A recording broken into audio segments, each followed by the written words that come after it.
കുറച്ച് നാൾ കൊണ്ട് ഈ ഒരു വീഡിയോ ചെയ്യണമെന്ന് വിചാരിച്ചതാണ്. മലമ്പുഴ യക്ഷിയെ പോലെ തന്നെ കാനായി കുഞ്ഞിരാമൻ്റെ ഏറ്റവും നല്ലൊരു കലാസൃഷ്ടിയായിരുന്നത്. ശംഖുമുഖത്ത് ആൾക്കാരെ മാടി വിളിച്ചത് ഒന്ന് എയർപോർട്ടും ഈ കലാസൃഷ്ടിയായിരുന്നു. ഇപ്പോൾ കുറച്ച് നാളായിട്ട് ഇതിൻ്റെ ആ പകിട്ട് കുറയ്ക്കാൻ വേണ്ടി കാനായി കുഞ്ഞിരാമൻ്റെ ഇതിൻ്റെ പകിട്ട് കുറയ്ക്കാൻ വേണ്ടി അവിടെ കൊണ്ടൊരു പുതിയ സാധനം വച്ചിട്ടുണ്ട്. അതോടുകൂടി ഈ പ്രതിമയായിട്ടുള്ള ആൾക്കാരുടെ ഒരു അറ്റാച്ച്മെൻറ്റ് പോയി. ദൂരെ നിന്ന് ഫ്ലൈറ്റ് കാണാതെ മറ്റും വരുന്നവർ ഓടി വന്ന് അതിൻ്റെ അടുത്ത് വന്ന് ഫോട്ടോ എടുത്തുകൊണ്ട് പോകും.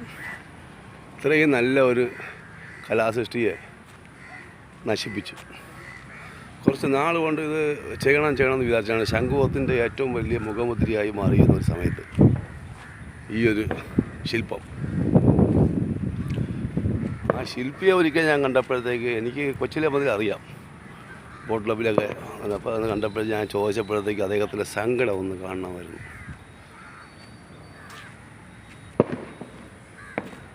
അതുകൊണ്ട് വച്ചതോടുകൂടി ഇവിടുത്തെ എല്ലാ ഇതും തീർന്നു. ശരിക്ക് ഇത് കാണാൻ വേണ്ടി വന്ന് ഫോട്ടോ എടുക്കാനും മത്സരമായിരുന്നു. ഇത് ഒരു സംഘടനക്കാർ ഒരിക്കൽ വന്ന് തുണിയൊക്കെ ഇട്ട് മൂടി. ആ സംഘടന വന്ന് തുണി ഇട്ട് മൂടി, ഇത് നാണം മറിക്കുന്നു, നാണം മാറ്റുന്നതൊക്കെ പറഞ്ഞ് തുണി ഇട്ട് മൂടി. അതിന് ശേഷമാണ് സർക്കാർ ഇങ്ങനെ ഒരു തീരുമാനം എടുത്തത്.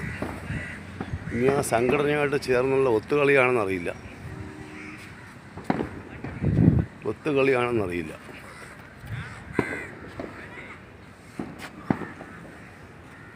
ഇതാണ് ഈ സാധനം. ഇത് കൊണ്ട് വച്ചതോടുകൂടി ഇവിടുത്തെ ആ കാനായി കുഞ്ഞിരാമൻ്റെ പ്രതിമയുടെ അതങ്ങ് മാറിപ്പോയി. കഷ്ടം തന്നെ. മഹാനായ കലാകാരനാണ് കാനായി കുഞ്ഞിരാമൻ. ആ മലമ്പുഴ യക്ഷിക്ക് ഇപ്പോഴും അത് കാണാൻ വേണ്ടി പോണ ആൾക്കാരെ കാണണം. ഇത് ഇങ്ങനെ ചെയ്തതോടുകൂടി അതിൻ്റെ ഇതങ്ങ് തീർന്നു. ഉണ്ടോ? പിന്നെ